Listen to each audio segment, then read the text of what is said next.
Hello everyone, এখন good morning বলবো না, এখন দুপুর বাজে 2টো। এখন আমি সমস্ত কাজকর্ম করে রান্নাবান্না করে রেখে আমি একটু বাপের বাড়ি যাচ্ছি, কারণ ভীষণ খারাপ লাগছে, একা একা ভালো লাগছে না। তাই ভাবলাম একটু ঘুরে আসি, আর অনেক দিন বাপের বাড়ি যাই না, তার জন্য একটু ইচ্ছা হলো, তাই আজকে ভাবলাম একটু বাপের বাড়ি ঘুরে আসি। এই দেখো দুপুরবেলা বেরিয়ে পড়েছি, তোমরা তো দেখেই বুঝতে পারছো কেমন রোদ উঠেছে। আর যেতে যেতে দেখো এখানে পাট পাতা, বাড়িতে এসে দেখি মা আমের আচার বানিয়েছে। পুরো রাস্তার থেকে গন্ধটা পাচ্ছিলাম, তখনই বুঝেছি মা আমের আচার বানাচ্ছে, কারণ বলছিল আমের আচার বানাবে। এই দেখো কত সুন্দর আমের আচার বানিয়েছে। কি কি দিয়েছো মা? ধনের গুঁড়ো, মরিচ গুঁড়ো, সরিষা, তারপরে পাঁচফোড়ন। আর আচারটা যেহেতু হয়ে গেছে, তাই মা কড়াই থেকে থালার মধ্যে ঢেলে নিচ্ছে আচারটা, কারণ ভীষণ গরম গরম তো, তাই জন্য থালায় ঢেলে রাখলে ঠান্ডা হয়ে যাবে, তাই জন্য এই দেখো থালায় ঢেলে রাখছে। আর আমের আচারটা ভীষণ টেস্ট হয়েছিল খেতে, কিন্তু আমগুলো টক ছিল। হিমসাগর আমের আচার চাটনি বেশি ভালো লাগে, তাই আমগুলো একটু টকটক লাগছিল। যাই হোক, তাও ভালো হয়েছিল খেতে, কারণ আচার খেতে সবারই ভালো লাগে। আর এখানে দেখো মা ঢালছিল, আর আমার তো দেখে খুব লোভ লাগছিলো, কিন্তু খাবো না, ভেবেই নিয়েছি আগে ভাত খাবো, তারপরে 2 পিস আম নিয়ে খাবো। এই দেখো কত সুন্দর দেখতে হয়েছে আমের আচারটা।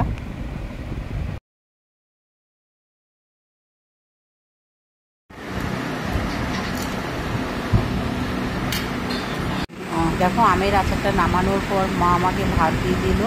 আজকে যেহেতু শনিবার, তাই নিরামিষ রান্না করেছে। এখানে দেখো আলু আর কুমড়ো সিদ্ধ, ভীষণ টেস্টি হয়েছিল খেতে। আর এখানে দেখো কুমড়ো শাকের ঝোল, আর কাঁচা টমেটো চচ্চড়ি, আর হচ্ছে ডাঁটা দিয়ে মুগ ডাল। তা তোমরা দেখেই বুঝতে পারবে আমি কত তৃপ্তি সহকারে খেয়েছি, এত ভালো লেগেছে। মাছ মাংস আমার অতটা ভালো লাগে না, ওই সিদ্ধ, তারপরে শাক টাক ডাল, এগুলো দিয়েই বেশি ভালো লাগে খেতে। এই দেখো এখন এই কুমড়ো সিদ্ধ দিয়ে খাচ্ছি, কুমড়ো সিদ্ধটা ভীষণ ভালো লাগে। আর এখানে দেখো আমাদের বাড়িতে অনেক বিড়াল আছে, বিড়ালটা শুয়ে আছে।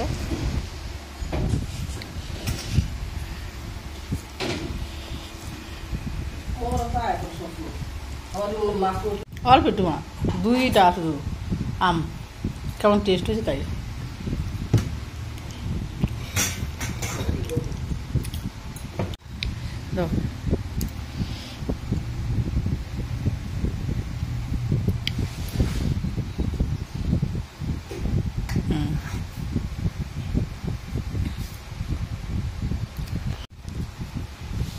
হ্যাঁ, দাও দাও, যা হয়েছে কত দাও, বাস বাস বাস, আর দেবেন না। চাটনি, আচার চাটনি।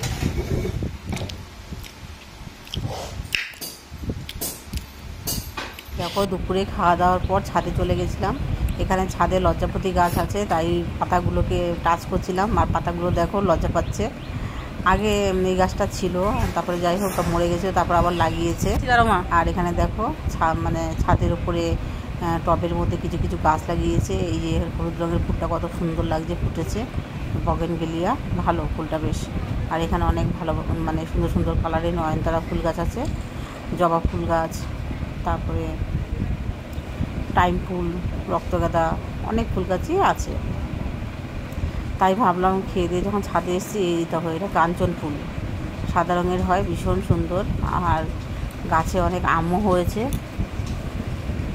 এটা হচ্ছে লক্ষ্মী জবা, আর ওইদিকে গোলাপি জবাও আছে, আর ওইদিকে লাল জবাও আছে, সব ছাদের উপরে আমার বৌদি এই গাছগুলো লাগিয়েছে। আর দেখো গাছে কত আম হয়েছে, কিন্তু আমগুলো ভীষণ টক।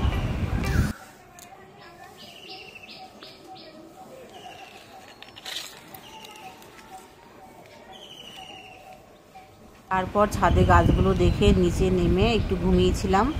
তারপরে ঘুমানোর পর তারপরে বৌদি আসলো, তারপরে একটা বিড়ালের বাচ্চা নিয়ে আসলো। আমাদের বাড়িতে একটা বিড়াল আছে, 4টে বাচ্চা দিয়েছে। এই দেখো বিড়ালের বাচ্চাটা নিয়ে এসছে, আর কেমন ডাকছে, আর ওই ডাক শুনে ওর মাও চলে এসছে। আর দেখো আমার মা পাশে শুয়েছিল, আমার মার গায়ের উপর দিয়ে দেখো পেটের উপরে দাঁড়িয়ে রয়েছে, আর বৌদির সাথে সাথে চলে গেল বিড়ালের বাচ্চাটা। আর এখানে দেখো খাটের তলায় জায়গা করে দিয়েছিল, বিছানা করে দিয়েছিল বিড়ালের জন্য। মানে এই বাচ্চাগুলো দেওয়ার আগে। আর বাচ্চাগুলো এই খাটের তলায় যে বিছানাটা করে দিয়েছিল তার মধ্যেই ওর মা এই বাচ্চাগুলো হয়েছে।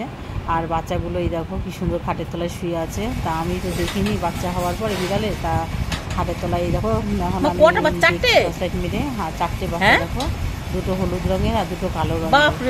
আর ওর মা এর আগেও কটা বাচ্চা দিয়েছিল, বাচ্চাগুলো সব মরে গেছিলো। আর এদিকে দেখো দেখো 2টো কালো রঙের বিড়াল বাচ্চা। তা আমাদের এই বাড়িতে, বাপের বাড়িতে সবসময় বিড়াল থাকে, মানে জন্ম হওয়ার পর থেকেই দেখি বিড়াল মানে চলে আসে, মানে তারপরে পোষে আর পোষও মেনে যায় খুব সুন্দর। দেখি ওমাগো দেখি কই কার বাড়ি দিতে লাগো? না কার দিতাম না, অনেক তো রং রং সোমা দেখি সোমা রে রং করে গেছে জানো। কার বাড়ি দাও, কার বাড়ি দাও? তাই কার বাড়ি দাও দোকান থেকে, এখন বাসা দোকান পাওয়া যায় না।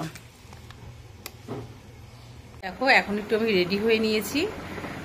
আমাদের পাশেই একটা বাড়িতে, মানে একটা কাকিমা বাড়িতে কালী পুজো আজকে, সেখানে আমাদের নিমন্ত্রণ করেছে যাওয়ার জন্য কালী পুজোয়, সেখানেই যাব। এখন বাজে 8:30, এসে তারপরে আবার রান্না করব, কারণ ও অফিসে গেছে তো, অফিস থেকে এসে খাবে, তার জন্য রান্না করব।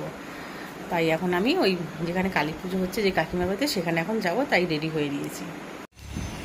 এই দেখো এটা হচ্ছে পরের দিন সকালবেলায় গাছের ফুলগুলো তুলে নিচ্ছি। অনেকগুলো নীলকণ্ঠ ফুল মানে ফুটেছে, সেগুলো তুলে নিচ্ছে। আর এখানে দেখো পাশে একটা কুমড়ো ফুলও ফুটেছে। কুমড়ো ফুলটা আরও কয়েকটা থাকলে বড়া ভাজা যেত, মানে বড়া করা যেতে পারতো। আর এখানে দেখো এই দেখো অনেকগুলোই নীলকণ্ঠ ফুল ফুটেছে, সেগুলো এখন সব তুলে নিচ্ছি।